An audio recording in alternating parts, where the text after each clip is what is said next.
नमस्कार मंडळी, स्वागत आहे आपलं संगीता सोमी किचन मध्ये. चला तर मंडळी, आजची आपली रेसिपी आहे मुळ्याच्या भाजीची. तर बघू शकता काय अप्रतिम अशी भाजी झालेली आणि चवीला म्हणाल तर खूपच अशी भन्नाट लागते. जर तुमच्या घरामध्ये मुळ्याची भाजी कोण खात नसेल तर अशा पद्धतीने करून खायला घाला, नक्कीच त्यांना ही भाजी आवडली जाईल. चला तर मग आपण रेसिपीला सुरुवात करूया. इथे मी एक मुळा घेतलेला आहे आणि तो आता आपण धुवून घेऊया आणि त्याच्यावरची साल आहे ती काढून घ्यायची. जसं आपण बटाटा शिलतो तसं वरची साल आहे ती काढून घ्यायची. त्याचे तुकडे करून घेतले आणि मीडियम किसणीवरती आता हे तुकडे आहेत ते आपण किसून घेऊया. या किसणीला तीन प्रकारच्या किसणी आहेत. जी मीडियम किसणी आहे त्यावरती आपण हे किसून घेतलेलं आहे. बऱ्याच लोकांना मुळ्याची भाजी आवडत नाही. तुम्ही जर अशा पद्धतीची मुळ्याची भाजी बनवली तर नक्कीच त्यांना ही आवडली जाईल. बघा तर आता आपला मुळा किसून झालेला आहे. आता आपण हे या ताटामध्ये काढून घेतलेला आहे. आता बघा एकदम पांढरा शुभ्र दिसतो. तुम्ही तसाच हा मुळा कोरडा ठेवला तर मग काळा पडेल.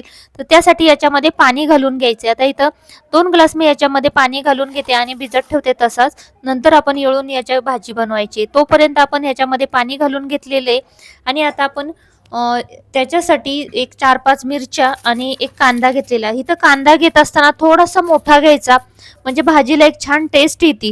बघा आता इथे कांदा घेतलेला आहे ना, आता आपण एकदम बारीक असा चिरून घेऊया. मिरची तुमच्या आवडीनुसार कमी जास्त करू शकता. इथं ह्या मिरच्या त्या 6 घेतल्यात, पण त्याची मी 4च वापरणार आहे. ही मिरची आहे ती तिखट आहे. कमी तिखट असेल तर याच्यामध्ये तुमच्या आवडीनुसार कमी जास्त करू शकता. एकदम बारीक असा कांदा आहे तो चिरून घ्यायचा आहे. बघा आता हा कांदा जास्त का घालायचा तर जी मुळ्याची भाजी आहे ना त्याच्यामध्ये कांद्याचं प्रमाण थोडंसं जास्त घातलं तर चवीला खूप छान लागते. फक्त कांदा भाजत असताना व्यवस्थित चांगला भाजून घ्यायचा आहे. बघा आता इथं मिरच्या आहेत त्या 4 मी चिरून घेते आणि आता आपण हे बाजूला ठेवूया. आपला कांदा आणि मिरची चिरून तयार झालेली आहे. आता इथं मी एक कढई घेतलेली आहे आणि त्या कढईमध्ये आता आपण तेल घालून घ्या. पळीच्या साह्याने इथं मी 1.5 पळी तेल ह्याच्यामध्ये घातलेले. तर तुमची पळी किती मोठी आहे त्या अंदाजे तुम्ही याच्यामध्ये तेल घालू शकता.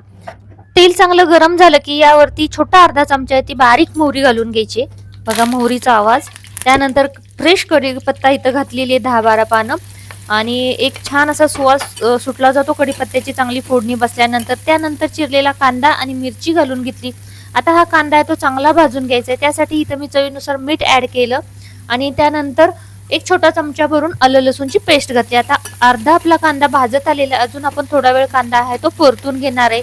आलं लसूण पेस्ट पण त्याच्यामध्ये परतली जाते, तसा एक छान वास सुटला जातो. आता बघा कांदा आपला भाजत आलेला आहे. जेवढा छान तुम्ही कांदा भाजून घ्याल तेवढी भाजीला छान अशी टेस्ट येते. बघा इथं कांदा आता भाजत आलेला आहे. त्याच्यामध्ये एक छोटा अर्धा चमचा मी ह्याच्यामध्ये हळद घालून घेतलेली आहे आणि हळद थोडा वेळ परतल्यानंतर आपण त्याच्यामध्ये हा जो मुळा पाण्यात भिजत ठेवला होता तो थोडासा फक्त हे करायचं आहे हातावरती असा करून त्याचे थोडंसं पाणी काढून घ्यायचे आणि त्यानंतर ह्याच्यावरती घालून घ्यायचे. आता खाली कांदा जास्त जळू नये त्यामुळे मी सुरुवातीला थोडंसं हलवून घेते आणि जो राहिलेला आपला मुळा आहे तोही येळून घेणार आहे आणि याच्यावरती घालून घेणार आहे. बघा आता हा जो राहिलेला बाकीचा पाण्यामध्ये होता मुळा तो मी याच्यावरती घालून घेते. आता काय होतं या भाजीमध्ये आपण अजिबात पाण्याचा वापर करणार नाहीये, त्यामुळे ही भाजी फक्त आपण वाफेवरती शिजवणार आहे. याच्यामध्ये पाणी अजिबात घालायचं नाहीये. आता हे चांगलं कांद्यामध्ये मिक्स करून घ्यायचं आहे.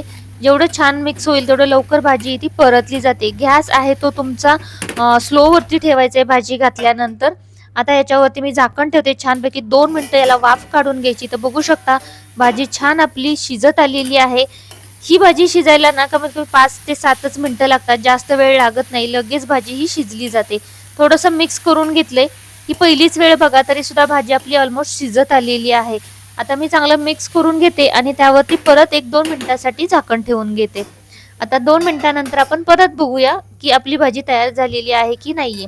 गॅस आहे तो एकदम स्लो आहे. आता 2 मिनिटं झालेली आहेत. परत मी एकदा हलवून घेते आणि यावरती आता आपण याच्यामध्ये तळलेले शेंगदाणे असतात. एक तर सुरुवातीला तुम्ही तेल टाकता त्यावेळेस तळून बाजूला काढून घ्या किंवा तुमच्याकडे तळलेले असतील तर ते शेंगदाणे याच्यामध्ये घालून घ्यायचे. तुम्हाला आवडत असतील तर तुम्ही घालू शकता किंवा मग हे नाही टाकले तरी चालू शकतं. पण शेंगदाणे टाकल्यानंतर आमच्या घरात तर सर्वांना हे खूप आवडतात, त्यामुळे मी शेंगदाण्यांचा वापर सर्रास करत असते.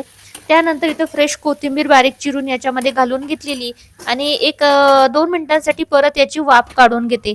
बघा आता आपली भाजी तयार झालेली आहे. अप्रतिम अशी दिसते आणि एक छान असा वास सुटलेला आहे. तुम्हाला जर कोणाला भाजी ही आवडत नसेल मुळ्याची, अशा पद्धतीने करून बघा, नक्कीच तुम्हाला आवडली जाईल. ही भाजी आहे ती तुम्ही टिफिनसाठी, लंच, डिनरसाठी बनवू शकता. अप्रतिम अशी ही भाजी. चला तर आता मंडळी आपली भाजी तर तयार झालेली आहे. आता मी सर्व करून घेते. चला मंडळी आता भाजी तर काय अप्रतिम अशी आपली तयार झालेली आहे. तुम्ही इथपर्यंत जर व्हिडिओ बघत असाल आणि रेसिपी तुम्हाला आवडली असेल तर नक्की रेसिपीला लाईक, शेअर आणि सबस्क्राईब करायला विसरू नका. बेल आयकॉन प्रेस करा अशाच आपल्या काही सोप्या रेसिपी पाहण्यासाठी. बघा काय अप्रतिम अशी आपली भाजी तयार झालेली आणि खायला खूप अशी टेस्टी लागते. ही तुम्ही चपाती, भाकरी सोबत खाऊ शकता. चवीला म्हणाल तर खूपच भन्नाट अशी ही भाजी लागते. संपूर्ण व्हिडिओ बघितल्याबद्दल खूप खूप धन्यवाद.